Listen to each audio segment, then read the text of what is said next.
बिस्मिल्लाहिर्रहमानिर्रहीम। आप तमाम देखने और सुनने वालों को अस्सलाम वालेकुम। तुर्की और शाम में आने वाले होलनाक ज़लज़ले से हलाकतें 8,000 के करीब पहुंच चुकी हैं। ज़लज़ले, सैलाब और तूफ़ान को कुदरती आफत समझा जाता है, लेकिन कई बार ये साजिश के तहत भी हो सकता है। बाबा वांगा और सिम्पसन कार्टून तुर्की में ज़लज़ले से तबाही की पेशगोई कर चुके हैं, तो क्या ये वाकई कुदरती आफत थी? पाकिस्तान में हालिया सैलाब भी कुदरती आफत नहीं था, और अब पाकिस्तान और भारत में कब ज़लज़ला आने वाला है? इन तमाम सवालात के जवाब इस वीडियो में मिलेंगे, तो वीडियो को अंत तक लाजमी देखिएगा ताकि आपको मुकम्मल मालूमात मिल सके। ज़लज़ला, सैलाब, तूफ़ान और इस तरह के वाक़यात को आमतौर पर कुदरती आफत समझा जाता है। माजी में पाकिस्तान में ज़लज़लों को लोगों के अमाल से भी जोड़ा गया, लेकिन आज की जदीद दुनिया में आसमान से बारिश बरसाना या ज़मीन को पूरी शिद्दत से हिलाना बिल्कुल मुमकिन है। पीर के रोज़ तुर्की और शाम में आने वाले होलनाक ज़लज़ले से अब तक तकरीबन 8,000 के करीब अमवात हो चुकी हैं। आलमी अदारे सेहत का मानना है कि हलाकतों के अलावा मुतासरीन की तादाद तकरीबन 2.5 करोड़ तक भी जा सकती है। यहाँ आपको बताते चलें कि तुर्की गो के एटमी ताकत तो नहीं है, लेकिन इसके बावजूद इस्लामी दुनिया का सबसे बाअसर मुल्क समझा जाता है। और यहाँ दिलचस्प बात यह है कि इस साल 2023 में तुर्की लोज़ान मुआहिदा ख़त्म होने के बाद मज़ीद ताकतवर होने जा रहा है। बल्गारिया की इंजहानी बाबा वांगा और दजाली कार्टून सिम्पसन में 2023 में तुर्की में तबाही की पेशगोई की जा चुकी है।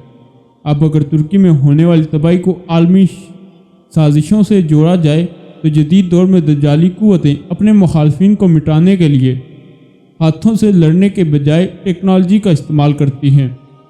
पाकिस्तान में चंद माह कबल आने वाला सैलाब भी कुदरती आफत नहीं था, बल्कि आलमी क़ुव्वतों की लालच और पैसे की हिवस ने पूरी दुनिया की सलामती को दांव पर लगा रखा है, जो कि माहौल में होने वाली होलनाक तब्दीलियाँ, सैलाब और बड़ी तबाहियों की वजह बनी। अब तुर्की और शाम में ज़लज़ले को दजाली क़ुव्वतों की तरफ से तैयार की जाने वाली खाब टेक्नोलॉजी का शाखसाना करार दिया जा रहा है। इस टेक्नोलॉजी के ज़रिए ज़मीन को अपनी मर्ज़ी से खिलाया जा सकता है, जिसका तजर्बा दजाली क़ुव्वतों के तजर्बा गाहों में किया जा चुका है, और इसका अमली नमूना तुर्की और शाम में भी देखने में आया है। अब आते हैं पाकिस्तान और भारत की तरफ, तो यहाँ भी बाबा वांगा और सिम्पसन कार्टून का जिक्र लाजमी है। इन दोनों ने 2023 में पाकिस्तान में ज़लज़लों से तबाही की पेशगोई की है। अब यहाँ सवाल यह है कि आखिर कैसे कोई भी इंसान मुस्तकबिल के हवाले से बिल्कुल दुरुस्त पेशगोई कर सकता है। बाबा वांगा एक मगरबी किरदार थी, सिम्पसन कार्टून भी मगरब का ही एक मंसूबा है। अब अगर पाकिस्तान की बात की जाए तो पाकिस्तान के कई शहर अर्ज़ियाती लिहाज से ज़लज़ले की फॉल्ट लाइन पर मौजूद हैं। आलमी अदारों ने तुर्की के बाद अगले 2 हफ्तों यानी 14 रोज़ में पाकिस्तान और भारत में भी ज़लज़ले की पेशगोई की है। भारत भले ही हमारा अज़ली दुश्मन क्यों ना हो, लेकिन अभी तक इस मुकाम तक नहीं पहुंचा कि दुनिया की बाअसर क़ुव्वतों के साथ बैठ सके, साजिश में शरीक हो सके, बल्कि आलमी क़ुव्वतें जब चाहती हैं भारत को भी तख्ते मश्क बना लेती हैं। यहाँ आपको एक और बात बताते चले कि दुनिया में आबादी कम करने के लिए साजिशी थ्योरियाँ काफ़ी अरसे से ज़ेर गर्दिश हैं। बिल गेट्स और दुनिया के दूसरे कई नाम नहाद ठेकेदार इंसानी आबादी को कम करके अपने कंट्रोल में करने की ख्वाहिश जाहिर कर चुके हैं। पिछले कई साल से इंसानों को निकलने वाली कोरोना की वबा को भी एक साजिश से जोड़ा जाता है।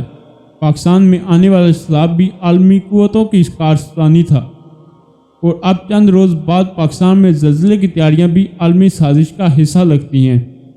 हमारे हुक्मरान अवाम की बका और सलामती के बजाय इस वक्त कुर्सी और ज़ाती मफादात की सियासत में मसरूफ़ हैं। अगर हालात यूं ही रहे तो खुदा न खास्ता पाकिस्तान भी आलमी क़ुव्वतों की साजिश का शिकार हो सकता है। अब तमाम देखने वालों से गुजारिश है कि खुद भी दुआ करें और दूसरों